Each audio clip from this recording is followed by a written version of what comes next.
covering the stories that impact your life, your town, your state, and your future. This is the Means Report with your host, Brad Means. Hello, everybody, and welcome to the Means Report. We appreciate you spending part of your time with us, where if you check your calendar, you know that Veterans Day is quickly approaching, and we like to honor our veterans on the Means Report and talk about issues that impact them. And that's just what we're going to do today for this entire edition of the Means Report. First of all, we'll look at mental health.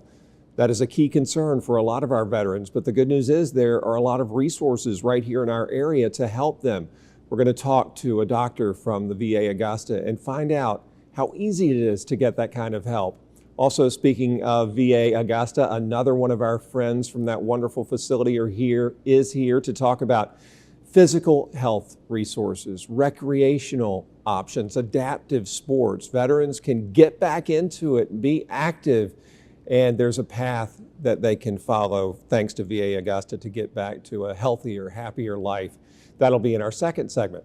And then, of course, we'll wrap up the Means Report as we always do with ways that you can stay in touch with us and help us get more great guests like our first one. He is psychologist Daniel Fry. Dr. Fry is the manager of the VA Augusta Behavioral Health Program. Dr. Fry, thanks for your time and thanks for what you do for our veterans.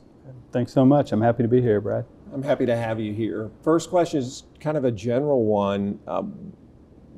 If it's even answerable, what kind of concerns, what are the main concerns or issues that you see when a veteran comes to you and says, help me with my mental well-being? Mm-hmm. You know, there's a whole mix of different things that our veterans come to us for help, and fortunately we have many different programs. We have specialized programs that can help veterans address their concerns, and we have more general programs, which is where I manage the program at, the behavioral health program. So there's a variety of different concerns ranging from substance use to acute psychosis and all the way down to just managing daily life stressors that veterans come to see us for. Do we still see PTSD? We do. We see a lot of veterans for PTSD, and actually our PTSD clinical team was recently acknowledged nationally because they had they were number one across the VA in terms of the care that's being delivered to the veterans and the number of veterans who are being seen for PTSD treatment. So we see a lot of veterans for that. It's awesome news, and please pass along our congratulations for that fine work. How do our veterans take the first step? If they sense that something's off or they're tired of spiraling and they want a new lease on life, is it a phone call? That could be one way to get a hold of us. You know, there's many different ways. The VA's mission and what we've been able to establish here at VA Augusta is that a veteran can get plugged into mental health care at any point in their recovery journey. So it could be at a primary care appointment. If a veteran's experiencing any number of mental health concerns, they can talk to their primary care provider, and we have mental health providers and specialists who are embedded within the primary care team, and they can start that veteran's journey. We have then our behavioral health program, which serves as just a general outpatient mental health program. And then we have our specialty clinics for different focuses, and we even have all the way up to our voluntary and involuntary admissions for people with the most acute presentations. Yeah, I was going to ask you about the admissions process. Sometimes does somebody else have to get involved, a family member or someone else who says, please help my loved one?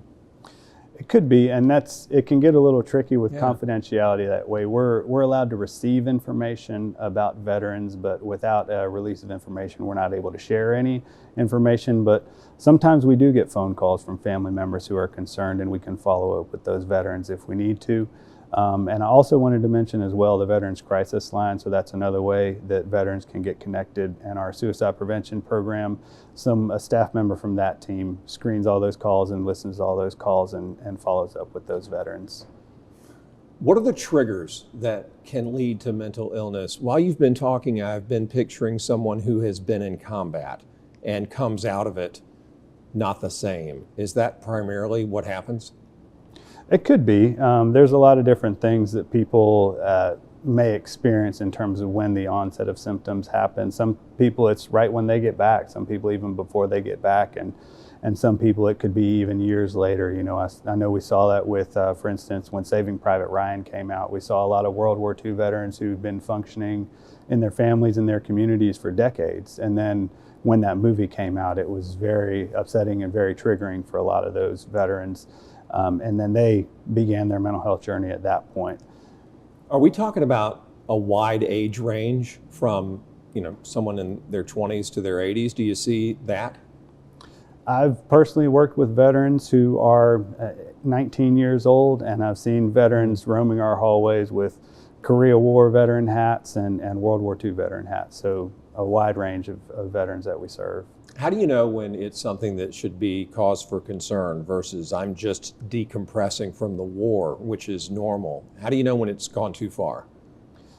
A lot of times, when we think of, as veterans, and I say that as a veteran myself, when we think of what's normal, sometimes our standard of what's normal might be different based on our service. So a lot of times we might get feedback from family members, from friends, from coworkers about changes they've noticed, things that they notice that we might be struggling with or dealing with that don't seem that we're handling it as well as we might think we're handling it.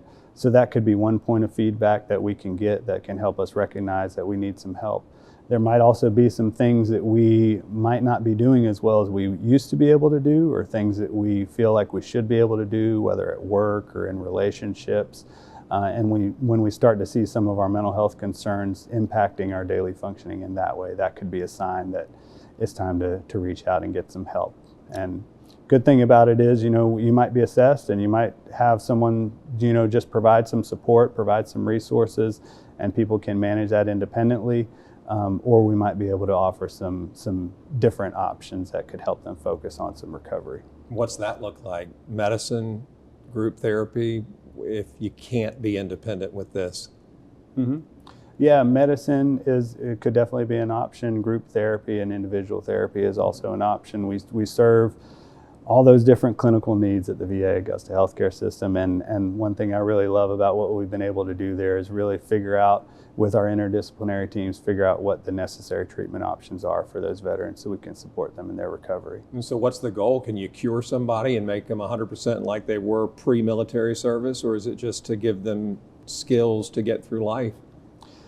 Yeah, I really, one thing that I try to stay away from with veterans is the idea that we can cure someone or fix them. When I talk to veterans, the three goals that I think about in terms of recovery or rehabilitation are the symptoms less extreme, are the peaks in the symptoms less frequent, and when we have those symptoms where the symptoms become more pronounced, do those periods last longer than they did previously?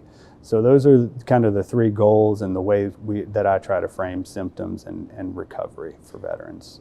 I know it varies individual to individual, but how long, on average, is it before somebody starts to see a little bit of light in their life and says, hey, Dr. Fry, you and your team are working, thank you?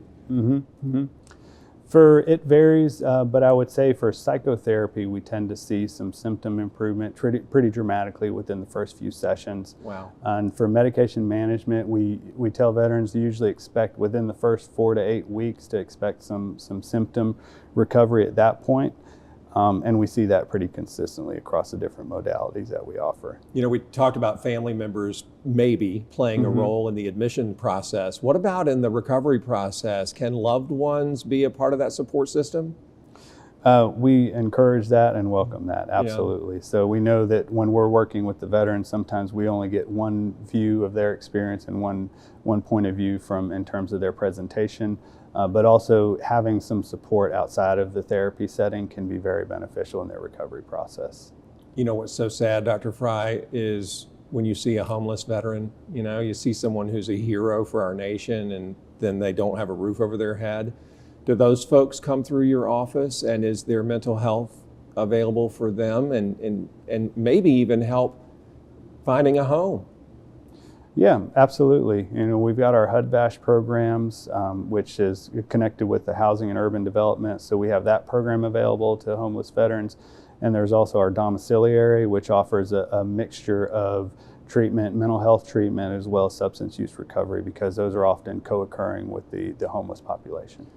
Who pays for all of this? And I know that sounds ignorant, but I've always wondered, if you go through the VA and you've served this country, is everything taken care of for the rest of your life, or or is insurance involved here?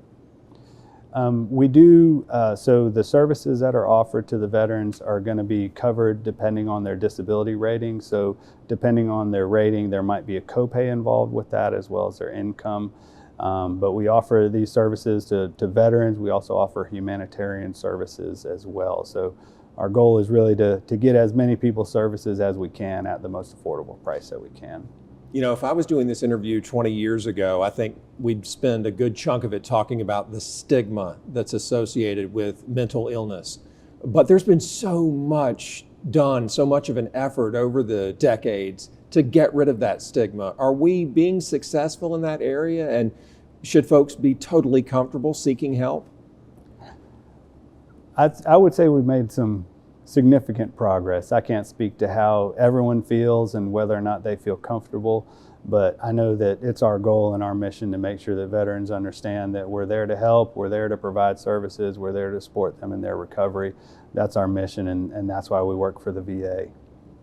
How's it feel to you on a personal note just to see your brothers and sisters come through your office and then to fast forward a few weeks or months and see that you've helped turn them around? It's got to be wonderful. Yeah, I'd say all our providers are very passionate about recovery. I know it holds a personal meaning to me, and I think for a lot of our providers it does as well, veterans and non-veterans, to be able to have such a meaningful impact on someone's life. What branch of the military did you serve?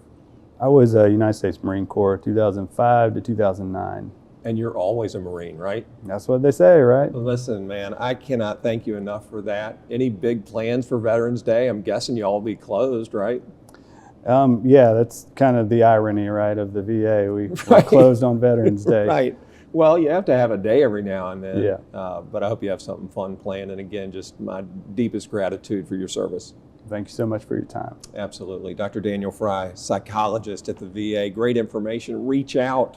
Get on that road to better health.